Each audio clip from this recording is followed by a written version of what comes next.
ನಮಸ್ತೆ, ನಾನು ಡಾಕ್ಟರ್ ಭಾಸ್ಕರ್ ಮಾತಾಡ್ತಾ ಇದ್ದೀನಿ. ಪೂಜಾ ಹೆಲ್ತ್ ಕೇರ್ ಸೆಂಟರ್, ವಿಜಯಪುರದಿಂದ. ನಾನು ಫ್ಯಾಮಿಲಿ ಫಿಸಿಷಿಯನ್. ಇವತ್ತು ನಾನು ನಿಮ್ಮ ಮುಂದೆ ಬಂದಿರೋದು ಕಾರಣ ರಕ್ತದಾನ, ಬ್ಲಡ್ ಡೊನೇಷನ್. ಇದ್ರ ಬಗ್ಗೆ ನನ್ನ ವಿಷಯಗಳು ಒಂದೆರಡು ಮೂರು ಹಂಚ್ಕೊಳ್ಳಿಕ್ಕೆ ಬಂದಿದ್ದೀನಿ. ಸೊ ಮನುಷ್ಯನ ಶರೀರದಲ್ಲಿ, ಆರೋಗ್ಯವಂತ ಮನುಷ್ಯನ ಶರೀರದಲ್ಲಿ 6 ಲೀಟರ್ ರಕ್ತ ಇರುತ್ತೆ. ಸೊ ಯಾವಾಗಾದರೂ ನಾವು ಡೊನೇಟ್ ಮಾಡಬೇಕು ಅಂತಂದಾಗ ನಾವು ತೊಗೊಳೋವಂಥದ್ದು ಒನ್ ಟೈಮ್ಗೆ ಬರೀ 300 ml. ಸೊ ಈ ರಕ್ತ ಏನು ಅಂತಂದರೆ, ನಮ್ಮ ಶರೀರದಲ್ಲಿರ್ತಕ್ಕಂಥ ರಕ್ತದಲ್ಲಿ ಕೆಂಪು ರಕ್ತ ಕಣ, ಬಿಳಿ ರಕ್ತ ಕಣ, ಪ್ಲೇಟ್ಲೆಟ್ಸ್, ಹಿಮೋಗ್ಲೋಬಿನ್, ಈ ಥರದ್ದು ನಾನಾ ಅಂಶಗಳು ಇರ್ತವೆ.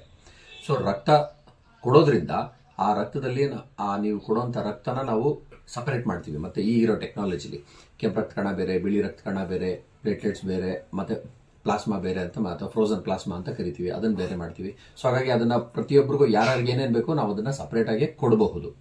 ಹಾಗಾಗಿ ರಕ್ತದಾನ ಭಾಳ ಇಂಪಾರ್ಟೆಂಟ್. ದಾನಗಳಲ್ಲೇ ಶ್ರೇಷ್ಠ ದಾನ ಯಾವುದು ಅಂತಂದರೆ ರಕ್ತದಾನ ಅಂತ ಹೇಳ್ತಾರೆ. ಯಾಕೆಂದರೆ ಇದು ಒಂದು ಜೀವನ ಉಳಿಸುವಂಥ ವಸ್ತು. ಯಾಕೆಂದರೆ ಇದನ್ನು ಯಾವುದೇ ರೀತಿ ಆರ್ಟಿಫಿಷಿಯಲ್ ನಾವು ಮಾಡಲಿಕ್ಕಾಗಲ್ಲ. ಇದು ಮನುಷ್ಯನಿಂದ ಇನ್ನೊಂದು ಮನುಷ್ಯನಿಗೆ ಕೊಡ್ಬೋದಷ್ಟೇ. ಹಾಗಾಗಿ ರಕ್ತದಾನ ಭಾಳ ಶ್ರೇಷ್ಠ. ಈ ರಕ್ತದಾನ ಅಂದರೆ ಕೆಂಪು ರಕ್ತ ಕಣಗಳು ನಾವೇನು ಮಾತಾಡ್ತಿದ್ದೀವಿ, ಇದು ಇವತ್ತು ಒಂದು ಉತ್ಪತ್ತಿ ಆದರೆ ಅದರ ಜೀವ 90ರಿಂದ 120 ದಿನ ಇರುತ್ತೆ. ಅದಾದಮೇಲೆ ಅದು ಸಾಯುತ್ತೆ, ಮತ್ತೆ ಹೊಸದು ಉತ್ಪತ್ತಿ ಆಗುತ್ತೆ. ಸೊ ಅಂದರೆ ಪ್ರತಿ ಕ್ಷಣ ಬಹಳಷ್ಟು ಕೆಂಪು ರಕ್ತಗಳು ಹೊಸದಾಗಿ ಉತ್ಪತ್ತಿ ಆಗ್ತಾ ಇರುತ್ತೆ, ಅದು ಸಾಯ್ತಾ ಇರುತ್ತೆ. ಹಾಗಾಗಿ ನಾವೀಗ ಒಂದು ಸರಿ ರಕ್ತ ಕೊಟ್ಟರೆ ಮಿನಿಮಮ್ 3 ತಿಂಗಳಲ್ಲಿ ನಮಗೆ ಇಮಿಡಿಯೇಟಾಗಿ ವಾಪಸ್ ಬಂದಿರುತ್ತೆ. ಬಟ್ ಮಿನಿಮಮ್ 6 ತಿಂಗಳಾದಮೇಲೆ ನೀವು ಮತ್ತೆ ಡೊನೇಟ್ ಮಾಡಿ ಅಂತ ನಾವು ಹೇಳ್ತೀವಿ. ಸೊ 6 ತಿಂಗಳಿಗೊಂದ್ಸರಿ ಆರೋಗ್ಯವಂತ ವ್ಯಕ್ತಿ ಡೊನೇಟ್ ಮಾಡ್ಬೋದು. ಏಜು 15ರಿಂದ 15 ವರ್ಷ ಆಗಿದೆ, ಮಿನಿಮಮ್ ತೂಕ ಒಂದು 45-50 kg ತೂಕ ಇದ್ದಾರೆ, ಧಾರಾಳವಾಗಿ ದಾನ ಮಾಡ್ಬೋದು. ಇನ್ನು ಇದರಲ್ಲಿ ಗಂಡು ಹೆಣ್ಣು ಅಂತ ಸಪ್ರೇಷನ್ ಇಲ್ಲ, ಯಾರು ಬೇಕಾದರೂ ದಾನ ಮಾಡ್ಬೋದು. ಇನ್ನು ಕೆಲವು ಟೈಮಲ್ಲಿ BP ಇರುತ್ತೆ, ಶುಗರ್ ಇರುತ್ತೆ, ಅಂಥವ್ರು ದಾನ ಮಾಡ್ಬೋದಾ, ಅಥವಾ ಅದಕ್ಕೆ ಸಂಬಂಧಪಟ್ಟಿದ್ದ ಮೆಡಿಸಿನ್ಸ್ ತಗೋತಾ ಇದ್ದಾರೆ ಅವರೇನಾದ್ರು ದಾನ ಮಾಡ್ಬೋದಾ ಅಂದರೆ ಅದು ನೀವು ಕನ್ಸರ್ನ್ ಡಾಕ್ಟರ್ನ ಫಸ್ಟ್ ಕೇಳಿ, ಈಗ ನನ್ನ ಒಂದು ಆರೋಗ್ಯ ಪರಿಸ್ಥಿತಿ ಈ ಥರ ಇದ್ದಾಗ ನಾನು ರಕ್ತ ಡೊನೇಟ್ ಮಾಡ್ಬೋದಾ ಅಂತ ಅವರು ನಿಮ್ಮ ರಿಪೋರ್ಟ್ಸ್ ಎಲ್ಲ ನೋಡಿ ನಿಮಗೆ ಸಜೆಷನ್ ಕೊಟ್ಟಿರ್ತಾರೆ. ಇನ್ನು ಕೆಲವರಿಗೆ ರಕ್ತದಾನ ಮಾಡೋದು ಬೇಡ ಅಂತ ಹೇಳ್ತೀವಿ. ಉದಾಹರಣೆಗೆ ಈಗ ಕೆಲವು ಕಾರಣಗಳಿಗೆ ಅವರಿಗೆ ಸೈಕ್ಯಾಟ್ರಿ ಮೆಡಿಸಿನ್ಸ್ ನಾವೇನೋ ಕೊಟ್ಟಿರ್ತೀವಿ, ಸೊ ಅಂಥವರು ಬೇಡ ಅಂತ ಹೇಳ್ತೀವಿ.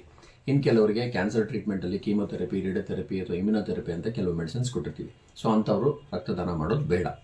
ಇನ್ನು ಕೆಲವು ಕಾಯಿಲೆಗಳು ಅಂತ ಹೇಳ್ತೀವಿ, ಈಗ HIV ಕಾಯಿಲೆ, HbSAg ಕಾಯಿಲೆ, ಈ ಥರ ಕೆಲವು ರಕ್ತದಲ್ಲಿ ಒಬ್ಬರಿಂದ ಒಬ್ಬರಿಗೆ ಹರಡುವಂಥ ಕಾಯಿಲೆಗಳೇನಿದ್ದಾವೆ, ಈ ಥರ ತೊಂದರೆ ಇದ್ದವರು ಮಾಡೋದು ಬೇಡ ಅಂತ ಹೇಳ್ತೀವಿ. ಇನ್ನು ಪ್ರೆಗ್ನೆಂಟ್ ವುಮೆನ್ ಅಂತೆ ಫೀಡಿಂಗ್ ಟೈಮಲ್ಲಿ ಆದಷ್ಟು ಮಾಡೋದು ಬೇಡ ಅಂತ ಹೇಳ್ತೀವಿ. ಇದು ಕಾರಣ ಇಷ್ಟೇ, ತಾಯಿಗೆ ರಿಕ್ವೈರ್ಮೆಂಟ್ ಜಾಸ್ತಿ ಇದ್ದಾಗ, ಹಾಗಾಗಿ ನಾವು ಬೇಡ ಅಂತ ಹೇಳ್ತೀವಿ ಅಷ್ಟೇ. ಅದರ್ವೈಸ್ ಮಾಡಲೇಬಾರ್ದು 100% ಅನ್ನೋ ರಿಸ್ಟ್ರಿಕ್ಷನ್ಸ್ ಅಲ್ಲ. ಇನ್ನು ಒಂದ್ಸರಿ ನಾವು ರಕ್ತ ಕೊಟ್ಟಾಗ ಚೆನ್ನಾಗಿ ನಾವು ಫುಡ್ಡು ತಗೊಂಡು ನಾವು ಅದನ್ನು ಮೇಂಟೈನ್ ಮಾಡೋದ್ರಿಂದ ಇಮಿಡಿಯೇಟ್ ಆಗಿ ನಮಗೆ ರಕ್ತ ಉತ್ಪತ್ತಿ ವಾಪಸ್ ಬರ್ತದೆ. ಸೊ ಹಾಗಾಗಿ ಯಾವುದೇ ಅಳುಕಿಲ್ಲದೆ 6 ತಿಂಗಳಿಗೊಂದ್ಸರಿ ನಾವು ರಕ್ತದಾನ ಮಾಡ್ಬೋದು. ಒಂದಾನೊಂದು ಕಾಲದಲ್ಲಿ ಹಿಂದೆ ಗಂಡು ಮಕ್ಳು ಮಾಡಬಾರ್ದು, ಅವರು ಮನೆ ಕುಟುಂಬ ಮೇನ್ ಅರ್ನಿಂಗ್ ಪರ್ಸನ್ ಅವರೇ ಇದ್ರು, ಹಾಗಾಗಿ ಮಾಡಬೇಡಿ ಅಂತ ಹಿಂದಿನ ಹೇಳ್ತಿದ್ರು. ಆದರೆ ಈಗ ಆ ಥರ ಏನಿಲ್ಲ, ಯಾರು ಬೇಕಾದರೂ ರಕ್ತದಾನ ಮಾಡ್ಬೋದು. ಹಾಗಾಗಿ ವಾಲಂಟಿಯರ್ ಆಗಿ ನೀವೇ ಮುಂದೆ ಬಂದು ರಕ್ತದಾನ ಮಾಡೋದ್ರಿಂದ ಭಾಳಷ್ಟು ಜೀವಗಳು ಉಳಿಯುತ್ತೆ. ಸೊ ಈ ಉದ್ದೇಶಕ್ಕೋಸ್ಕರ 2ನೇ ತಾರೀಕು ಜನವರಿ 2026ನೇ ತಾರೀಕು ಜ್ಞಾನಜ್ಯೋತಿ ಶಾಲೆ ಆವರಣದಲ್ಲಿ ರಕ್ತದಾನ ಶಿಬಿರ ಏರ್ಪಡಿಸಿದ್ದಾರೆ. ಸೊ ಹಾಗಾಗಿ ತಾವೆಲ್ಲ ಅವತ್ತು ಬಂದು ನೀವು ರಕ್ತದಾನ ಮಾಡಿದ್ರೆ ಭಾಳ ಉಪಯೋಗ ಆಗುತ್ತೆ. ಸೊ ದೊಡ್ಡ ಸಂಖ್ಯೆಯಲ್ಲಿ ಬನ್ನಿ, ಈ ಒಂದು ಶಿಬಿರನ ಯಶಸ್ವಿಗೊಳಿಸಿ ಅಂತ ನಾನು ಕೇಳ್ಕೊತೀನಿ.